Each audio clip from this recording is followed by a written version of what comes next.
that. All right, Mason, take a seat. You can keep that hat on. Yeah. It's my Dutch hat. Right.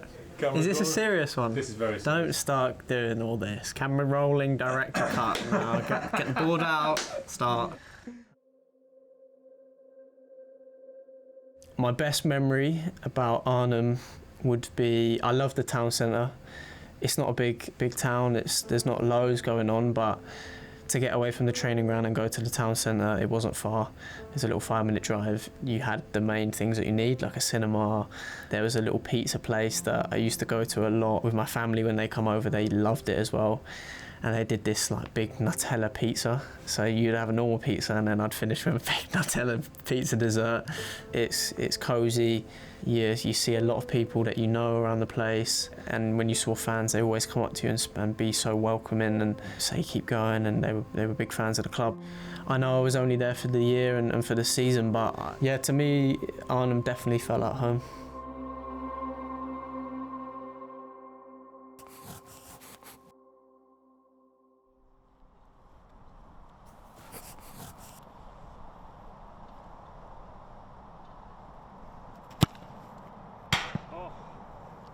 I had a season of under-23s football and I was playing the whole season and trying to gain experience. I was quite young still, I was 17 playing under-23s.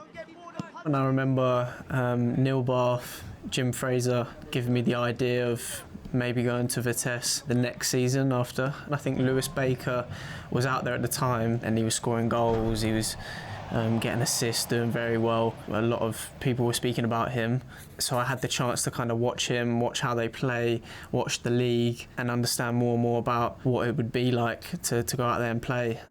For me, the decision was I want to get out of my comfort zone. I don't want to be comfortable playing under 23s football for another year when I can move abroad, go to Vitesse and gain that valuable experience that I did get while I was out there.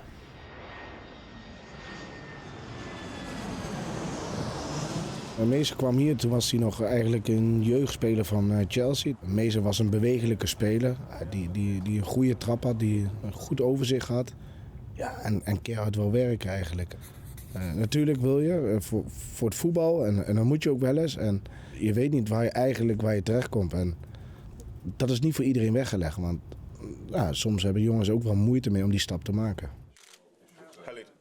It was so different, yeah. I was 18, going to another country. My mum come with me for the first week or so to kind of help me feel comfortable, help me around me moving into a house, cook for me, look after me. Because the first couple of weeks, I didn't really have a clue what to do, where to go, how far the training ground was.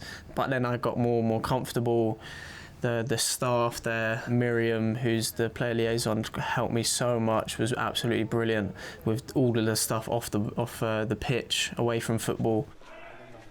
Sommige spelers die komen naar de club en dan laat je het stadion zien en die weten niet dat er een uitschuifbaar veld is, wat natuurlijk vrij uitzonderlijk is. Hij wist dat wel. Hij wist bijvoorbeeld al dat Oosterbeek een mooi dorpje was om te gaan wonen in de buurt van Arnhem. Hij had zich goed voorbereid. Hij had met Lewis Baker en met Andy Meijers ook gesproken van tevoren. Die waren het jaar ervoor in Arnhem. Ja, je kon wel merken dat door de opvoeding van zijn ouders dat hij ook wel zelfstandig was. Hij redde zichzelf ook eigenlijk gewoon goed. Hij had veel steun aan met Miesca ook, die hij natuurlijk kende vanuit Chelsea. En hij was ook veel met Charlie Colcat, waar hij ook samen de academie dan mee had doorlopen. Dus dan weet je al naar welke barber je moet en dat soort belangrijke zaken. Yeah, maybe at the beginning I was a bit worried about finding a good hairdresser, good barber. I didn't have a clue about if there was any in Arnhem, but then I found my boy Hammer. He trimmed a lot of the boys, so I kind of got in with him, and he was led for me. Yeah, I'm growing it at the moment, and I'm rocking the Dutch beanie, the Dutch orange beanie. So that's why I try to be like a local as much as I can, because I feel like if you do that, then you're not someone that's like an alien. I wanted to get out and about. I wanted to go to the local shops, do my shopping, get my groceries for cooking in the evening, or go into the town and with one of the boys to see a movie or something. That was something that I liked to do and wanted to do and try to do as much as I can. I was very close to Matt Miazga, Charlie Colkett, all of them, speaking with them off the pitch, doing stuff away from football to kind of make you feel comfortable around the place. And if it wasn't them, it was the other players that had been there quite a while. The captain, Graham Cashier, helped me a lot as well, spoke to me one-on-one, just giving me that little bit of confidence. And for a young player, you need that at times, that an older, experienced head to come down and speak to you and give you here little tips and what I could do on the pitch. Gelijk zag je wel dat hij talent had, dat hij goed kon voetballen. Maar ja, talent hebben heel veel mensen. Maar het gaat erom, maak je van een talent een topsporter? Of wordt dat talent een topsporter? Wordt dat een topvoetballer? Ja, hij was nog niet echt heel erg volwassen in zijn spel. Hij had veel meer nog moeite met het tempo soms, met de handelingssnelheid. Hij was ook niet gelijk basisspeler. En dat was ook terecht, want zover was hij toen ook nog niet. Dus hij stond eigenlijk altijd reserve in het begin. Dus hij was helemaal geen basisspeler bij ons toen. I mean, I think I'd be lying to myself if I thought I would go from Chelsea 23s to go straight start. I hoped that would happen. I was ready to work hard. I was ready for the challenge, but in my head, I thought I'm going to have to show and prove that I'm ready. The manager knew who I was, but probably didn't know much about me. None of the players knew anything about me, and it takes time to build them bonds with players on the pitch, how you play, how they understand what you like to do on the ball and off the ball, and same with the manager. I had to prove to him that I was ready, that I had enough experience, and he could trust me. It did take a couple months to do that. In that period, I was very frustrated at times because I felt like I could play, I could start, I was ready, but maybe that was the young-minded person that I was at the time. Eigenlijk had je al meteen vanaf moment 1 het gevoel een speler met een plan. En ik herkende dat omdat ik ook in het verleden bij andere clubs jonge talentvolle spelers heb mogen trainen. Zowel bij Feyenoord als bij PSV. En die hadden eigenlijk zelf er kwamen heel veel zaken overeen. Dus ik had wel heel snel in de gaten dat dit ook een man was die wel degelijk een plan had. Mason haalde de hulp naar hem toe. Die scande welke mensen om hem heen liepen. En die keek, voor fysiek moet ik bij hem zijn. En voor voetbal moet ik bij hem zijn. Dat eigen initiatief, dat is heel bepalend. Ik speel niet, wat kan ik extra doen? Hoe kan ik dan beter worden? Hoe kan ik die stap maken? Ja, dan zet je de trainer ook voor het blok. Dan kom maar, als je me niet opstelt is goed. Maar dan moet ik ook weten, waar moet ik aan werken? Ja, en dat deed hij. Dus dan kwam hij bij mij en dan zei hij van, ik speel niet. Waarom speel ik niet? Ja, dan zei ik, ja, dit moet verbeterd worden, dat moet verbeterd worden. En dan ging hij daarmee aan de slag.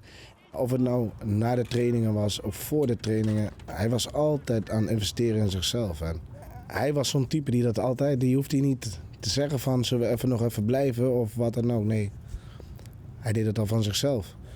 Ja, dat was wel uitzonderlijk voor een jonge speler.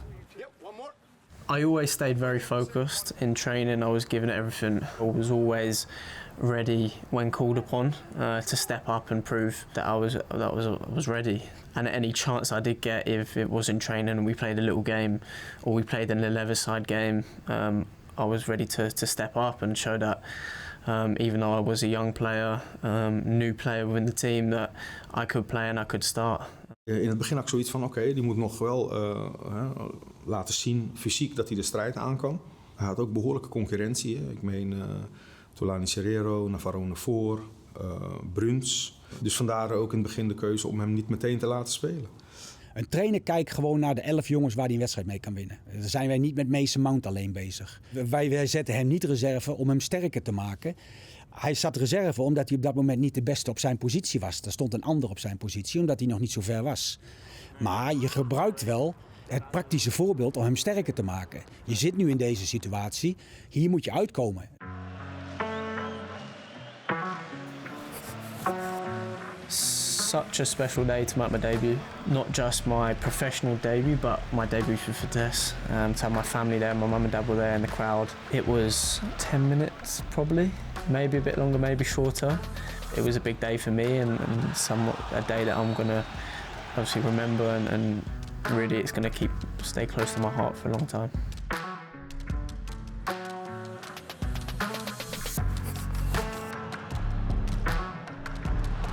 eerste balcontact voor Mason Mount. My first touch, I scored. So such a special day for me to come on and to make an impact very early on and in front of the home fans.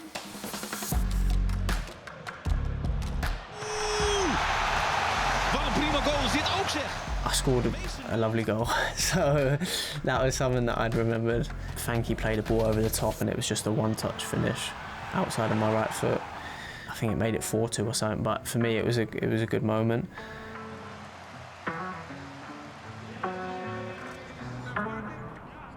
Ik denk dat het een hele belangrijke taak is van een trainer om een speler op het juiste moment te brengen. Zeker een jonge speler, maar ook nog eens een jonge speler vanuit het buitenland. Als hij het niet goed doet, zijn er ook heel veel mensen die hem meteen afschrijven. Het grappige is dat achteraf mensen ook zeggen van ja, ik snap niet dat hij in het begin niet al meteen speelde. Hij heeft wel zijn draai moeten vinden. Het is heel logisch. Andere taal, andere gewoontes. Ondanks dat Vitesse alles fantastisch voor elkaar heeft en hij wel in een zeer professionele omgeving kwam zoals hij gewend was bij Chelsea, zijn er wel afwegingen die je moet maken als trainer. Maybe in that time people put question marks above me that is he ready? Can he do it at the big stage? I think I motivated myself in that period to want to prove people wrong, to show that I can step up. You're playing for the 3 points. It's not academy football no more. Coaches' jobs are on the line, people's jobs are on the line. So to put the faith in a young player like myself at that time, I needed to give it back to him. And anytime I was given the opportunity, I'll give it 100%. Spelers in het algemeen, die spreken zich wel uit. Maar dit was een speler die het met name meer met zijn lichaamstaal je liet zien. Hij was niet tevreden. Op een gegeven moment wilde hij ook echt gewoon daadwerkelijk gaan spelen. Altijd wel respectvol, maar wel met een bepaalde... er lag een bepaald gevoel achter. I saw he said something about every time I come out to training, I'd always shake his hand, but it was never a smile. It was, I'm here to prove you wrong and to show you that I'm ready, which was always kind of my focus, what I'd like to do when I'm not happy. I'm not the most talkative person in that period. I like to show with my actions on the pitch and in training. Elke speler die niet speelt, of nog niet speelt, daar heb je altijd wel gesprekken mee. Bij het gesprek merk je dan dat niet alleen Chelsea de club een factor is, maar ook de vader. Want we hebben een gesprek gehad, aangegeven dat we hem geleidelijk willen brengen. Hè, omdat, en ook dat stond in relatie tot de concurrentie, maar ook je plaats zien te vinden in een groep. En dan geef je uitleg. Maar duidelijk de insteek van de vader, maar ook van hem was dat hij wel meer aan spelen toe wilde komen. Het mooie is dat de vader op een gegeven moment zei... Oké, we hebben naar de trainer geluisterd, we hebben hem aangehoord. Het is aan jou. Jij moet de trainer overtuigen. I really wanted to prove that I was ready, to show that he can put his trust in me and start me in games, and I had the experience and fight and desire. I've signed him for the season just because I've had a tough couple months and a tough period, and this little hurdle in my career, I'm not going to now shy away from it and go, okay, I'm leaving, they're not playing me. I was there to fight for my position, to fight to play, and this was the first time in my career that I had a kind of little hurdle and a little stumble. I was ready to stay for the season and to prove everyone wrong. My family definitely helped at that time as well, to kind of get behind me, to push me to keep going, even though they wasn't with me all the time. I was always speaking to them, FaceTiming them, and the support they give me throughout that period was unbelievable. It helped me so much. It wasn't too far away for them to come and travel. My dad tried to come to every game possible, and to just have them around, it made me feel like it was even more like home. It's a lot of hassle to get on a plane, to fly, then fly back. But they did that, and I'm so very grateful for that, and the work and the hours they put into to come over and see me and make sure I'm okay. Gewoon een spatie, toch? Ja. Nicky, massive for me. When I was out there, he was probably one of the most influential people. I feel like he always got me, understood what I was like as a person on and off the pitch. And at the beginning, when I wasn't playing, he was someone that would come up to me, put his arm around me, say, keep working hard, like I can see you in training that you're ready, you show you have the talent, you have the personality to play. But he said, just keep going and keep showing the manager that you can do it. Off the pitch, he was someone that you can go and speak to about anything. He made me feel so welcome. He was obviously a player, a top player as well. I saw some clips of him when he played. Not the biggest, but technically unbelievable. Scored a few goals. Goeie trainer. I don't know if he scored as many goals as I did at the time in one season. But no, Nicky was brilliant for me. I still keep in contact with him now. I still message him here and again. Ja, dat zulke spelers, dat je dan ziet wat voor groei ze doormaken en dat ze dan zulke mooie woorden voor je hebben, dat doet wel iets met je, ja. Ja, je probeert iemand thuis te voelen en ja, hij heeft op dat moment heeft dat zo ervaard. En natuurlijk zag ik ook wel dat hij natuurlijk heel veel kwaliteiten had. En geduld is daar vaak heel belangrijk in. En ja, ik denk wel dat ik hem daarin heb gesteund om dat geduld te hebben en gewoon te blijven werken. En uiteindelijk die stappen die hij nodig had, dat hij die heeft gezet. Maar je bent de trainer, maar een speler moet het zelf doen. En ik kan wel zeggen dat hij dat heel veel voor zichzelf heeft gedaan. Leaving and going to another country, different type of environment, you're out of that bubble. They're valuable life experiences. Looking after yourself at home, being able to do your own washing, do your own ironing, which sometimes I still struggle now with it. I'm not the best at that, but you learn how to do it, and that's a massive part in going out on loan. I wouldn't have got that kind of experience in that time here if I stayed at the 23s, because my mum and dad are 45 minutes away. They can come up, they can look after me. I'm in a comfort zone. Ja, in die korte periode, voor anderen is het misschien een langere periode, min of meer een half jaar of de helft van het seizoen. Het was zo, ja, eigenlijk zo vanzelfsprekend dat hij ging spelen, want toen was het wel duidelijk dat hij een van de betere spelers was. Op dat moment zat hij wel duidelijk aan de bovenkant van de groep.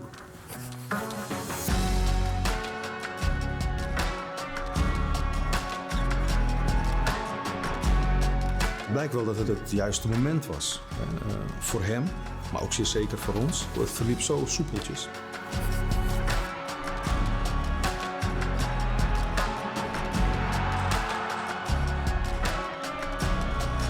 That was a special day for me again to score my first senior hat-trick, and it to be a big part at the time in the league. We're in the playoffs, we need to win these games. Hij was helemaal door het dolle heen en hij was weer op zoek naar die bal en die bal die moest hij wel meenemen en er moesten alle handtekeningen op. Ik weet dat ik toen we weer in Arnhem kwamen met de bus vanuit Den Haag, dat ik toen zo'n hele grote ijsbeker met Oreo-ijs had geregeld. Dat was zijn favoriete ijs. De blijdschap, ja, dat vergeet ik echt niet meer. My only ever header I've scored in my career. So it doesn't come around often, so that's definitely a goal I'd remember. Nou, hij heeft zich daarna die wedstrijden gelijk laten zien en gelden van dat het zijn moment was en dat hij niet meer eruit wou. En dat de trainer ook geen kans meer had om hem eruit te halen. I know we wasn't right at the top of the league, but we was fighting to go in the Europa League again, and that was the end goal of the season. We ended up managing to do that and go through the playoffs, and we qualified for the next season. As you know, I didn't go back for that, but it was an immense pride for me to be able to achieve that for the club and to see them go on and do it for another season. Zo bepalend in dat elftal, in die wedstrijden. Ja, dat was wel ongekend voor jongen in die leeftijd. Ja, toen zag je eigenlijk al dat hij aan de top van Vitesse zat. Dat hij een van de beste spelers van Vitesse was. Dat is, denk ik, dan praat je denk ik over een half jaar tot 3/4 jaar waarin dat gebeurd is. Er waren momenten dat hij bewoog zoals Cruyff je wel eens voorbij kon gaan. Of Van Basten. En dat was wel echt fantastisch om te zien. Zijn dynamiek, zijn explosiviteit. Maar in combinatie was het bijna als een balletdanser die langs je heen glipte. De bal leek altijd met hem mee te bewegen in zijn beweging. Ja, echt fantastisch om te zien. The last game of the season in the playoffs, I was suspended, so I didn't play it. But so I was so gutted about that, but we ended up winning and we got through, and the celebrations after was brilliant. Vaak natuurlijk als speler van Chelsea komt naar Vitesse, dan verwachten ze een heleboel. En dat hij er al vaak staat. Maar toen hij er eenmaal was, toen was hij gewoon heel belangrijk voor het elftal. Op zijn manier van spelen, maar vooral ook met assisten, doelpunten en mooie goals die hij maakte. En Ja, dan stil je al gauw de harten van de supporters. Maar hij koos niet voor de makkelijke weg. Dat heeft hem heel erg in een sneltreinvaart gevormd. Hij kwam als jongetje eigenlijk binnen en hij is als man wel vertrokken. Hij is echt wel zelfstandig geworden. Dat kun je eigenlijk ook wel zien omdat de supporters hebben hem als speler van het jaar gekozen in dat seizoen. Wat vrij uniek is eigenlijk voor een speler van buitenaf die niet meteen in de basis staat, zo jong en gehuurd. Dus zijn ontwikkeling, dat is niemand ontgaan. Het is gewoon zo leuk om te zien dat zijn jongensdroom gewoon 100% in vervulling is gegaan. En dan ben ik echt super trots, omdat ik ook weet wat hij ervoor heeft gedaan. Ja, ik denk dat zo'n speler, je houdt altijd dromen als speler. Je wil de Champions League winnen en als je hem gewonnen hebt, wil je hem 2 keer winnen. Het is misschien maar goed dat Engeland niet de finale heeft gewonnen. Anders had hij wel waarschijnlijk al zijn dromen gehad. En nu moet hij door, want Engeland moet nog de finale een keer winnen. Dan ben je een topspeler. Een topspeler is eigenlijk nooit tevreden. Een topspeler wil altijd beter, altijd meer. En wil altijd meer prijzen winnen. En dat vind ik mooi aan Messi, Ronaldo. Zo lang al op het hoogste niveau mee. En toch gemotiveerd blijven om weer de volgende prijs te winnen. Toen in zijn eerste jaar bij de selectie van Chelsea was ik bij Chelsea-Liverpool. Toen zag ik hem daar spelen in een vol stadion. En dat vond ik zo fantastisch. Ik heb geloof ik de hele wedstrijd alleen maar naar hem gekeken. Daar ben ik echt heel trots op hoe hij dat dan zo voor elkaar heeft gebokst eigenlijk. Vind ik fantastisch. Er is altijd kritiek geweest op het verhaal Chelsea-Vitesse. Ik denk dat je beide clubs juist heel dankbaar moet zijn dat dit soort spelers in Nederland hebben kunnen spelen. En dat is wat je soms wel mist. Dat kaliber speler of dat kaliber talent. Ik ga niet zeggen dat het doorsnee is in Nederland, helemaal niet. Er lopen nog meer goede spelers rond. Maar ik vond Mason vind ik wel buiten categorie. Dus ik denk dat we Chelsea, maar ook Vitesse daarin heel erg dankbaar moeten zijn dat we kunnen genieten van dat soort spelers. Ja, met sommige spelers die vertrekken heb je natuurlijk wat meer dan met de anderen. Dat is natuurlijk altijd zo. Maar ik denk dat het met Mason wel wat speciaal is, omdat hij zichzelf ook realiseert wat dit seizoen bij Vitesse hem heeft gebracht. This guy is special. We see him in a couple years in a big club. We promise you. You promised us, eh? Yeah, Nice. I promise. Where you started definitely helps the people that you gain little things off along the way. Vitesse is a big stepping stone in my career and a big part of making me the person I am and the player I am now. Look at what I've achieved, a European final with my country, we won the Champions League, had a few finals, FA Cup finals that we lost. They're all experiences that you kind of gain and it's special, that journey. The people that I got so close to, I speak to now, I stay in contact with. My first season at Chelsea, they all come over and they come to a game at the Bridge. It's the people that you create that bonds with, and I haven't actually managed to go back and go to a game and to see all the fans, but I'd love to do that. Hopefully in the future that time will come where I can go back and see everyone and that'd be a special time. Ja, ik mis hem wel. Het was gewoon een leuke jongen om ook mee samen te werken en hij bracht ook energie. Definitely miss the people, the fans. I miss the little pizza shop that we went to. I miss my father that I don't see that much now. I said it loads of times before about the bonds that you create. They're unbreakable and everyone was so welcoming to me. You never forget that. The people I met along the way, they mean the most to me.